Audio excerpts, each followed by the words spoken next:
আমি দৈনিক চাঁদপুর কণ্ঠের মাধ্যমে দেখাতে যাচ্ছি বাবুরহাট উচ্চ বিদ্যালয়ের সম্মুখে মূল ফটকের গেটের সামনে সবসময় এখানে স্থায়ী অটো স্ট্যান্ড ছিল এবং অটোর যে ইয়াং ছেলেরা সেখানে বিড়ি সিগারেট খাইতো এবং বিভিন্ন রকম টাক জল মিষ্টি কথা বলতো। বিশেষ করে বিব্রতকর হতো বাবুরহাট উচ্চ বিদ্যালয়ের ছাত্রছাত্রীরা। বিশেষ করে ছাত্রীদের উদ্দেশ্যেই নানা কটূক্তি এখানে বসে বসে করার কারণে শিক্ষক মণ্ডলী সহ অভিভাবকরা একেবারেই বিব্রতকর অবস্থা পড়েছেন। সেক্ষেত্রে আমরা দেখতে পাচ্ছি যে বাবুরহাট উচ্চ বিদ্যালয়ের সম্মুখে পরিষ্কার পরিচ্ছন্ন করে একটি ফুলের বাগান সাজানোর জন্য উদ্যোগ নিয়েছেন জাতীয়তাবাদী দল বিএনপির পৌর কমিটির 14 নম্বর ওয়ার্ডের সাংগঠনিক সম্পাদক এবং জেলার পল্লীয় যুব বিষয়ক সম্পাদক চাঁদপুর জেলা যুব দলের করিম হলদার এবং যুবনেতা মামুন মাল, সেলিম শেখ সহ এই তরুণরা এবং হানিফ ভাই তারা এই উদ্যোগটা নিয়ে খুব চমৎকার একটি কাজ করছেন। আমি এই ব্যাপারে হান্নান কাছ থেকে জানবো যে এই বিষয়টি নিয়ে আপনি কবে ভাবছিলেন এবং এই প্রশংসনীয় কাজটি কিভাবে উদ্যোগ নিয়ে করছেন। বিসমিল্লাহির রহমানির রহিম। আসসালামু আলাইকুম।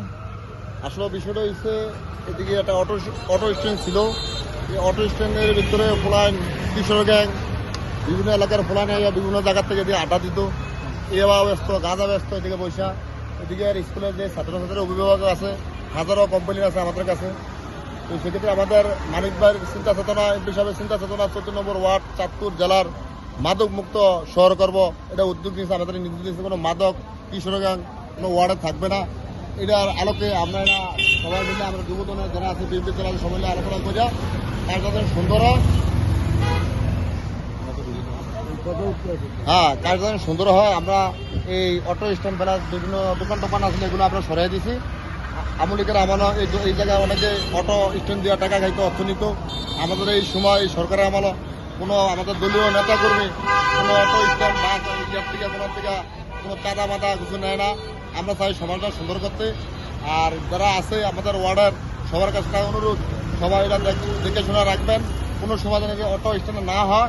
আর কোনো আমাদের মা বোনেরা যে সন্তানেরা পড়াশোনা করে, আমাকে বোনেরা পড়াশোনা করে, ভাই বোনেরা পড়াশোনা করে, এরা যেন ইটপিটির শিকার না হয়, যেমন দখল না হয়। হ্যাঁ, এই জায়গাটা দখল না হয়, এটা উন্মুক্ত থাকবো। এই জায়গাটা উন্মুক্ত থাকবো, কেউ যেন দখল করে কোনো দোকান না দিতে পারে, কোনো প্রতিষ্ঠান না দিতে পারে। প্রতিষ্ঠানের আন্ডারে এই জায়গাটা থাকবো, সবাই এটা দেখে শোনা রাখবেন, সবার কাছে অনুরোধ। আমি এই মুহূর্তে অনুমতি জানবো করিম হলদার, জেলা যুব দলের পল্লী উন্নয়ন ও সমবায় সম্পাদক, আপনার এই অনুভূতিটা একটু যদি প্রকাশ করতেন।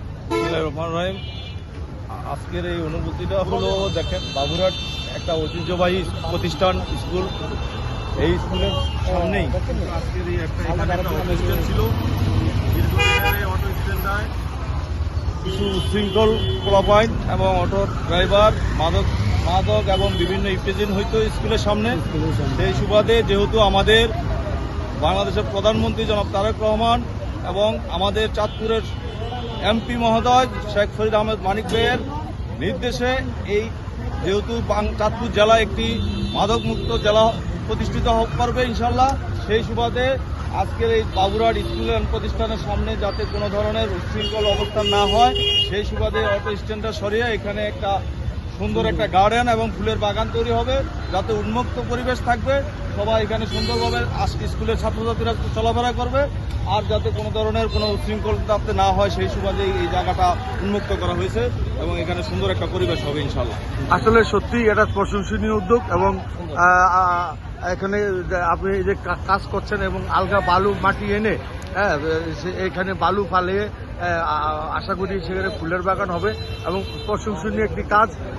এই ধরনের শিক্ষা প্রতিষ্ঠানের সামনে যাতে বিশৃঙ্খলতা না হয়, সেই লক্ষ্যেই এই একটা সুন্দর উদ্যোগ নেওয়ায় এলাকাবাসী এবং অভিভাবকরা অনেক খুশি এবং আশা করি অভিভাবকরা অন্তরস্থল থেকে এই উদ্যোগদাতারে অবশ্যই প্রশংসনীয় এবং দোয়া করবেন এবং এই চাঁদপুর কণ্ঠের মাধ্যমে এই মহতী উদ্যোগ যাতে আরও যুব সমাজ যাতে এভাবেই দখলমুক্ত করে একটি সুন্দর সাজানো ফুলের বাগান করে, এই জাতি এবং এলাকাবাসীর প্রত্যাশা।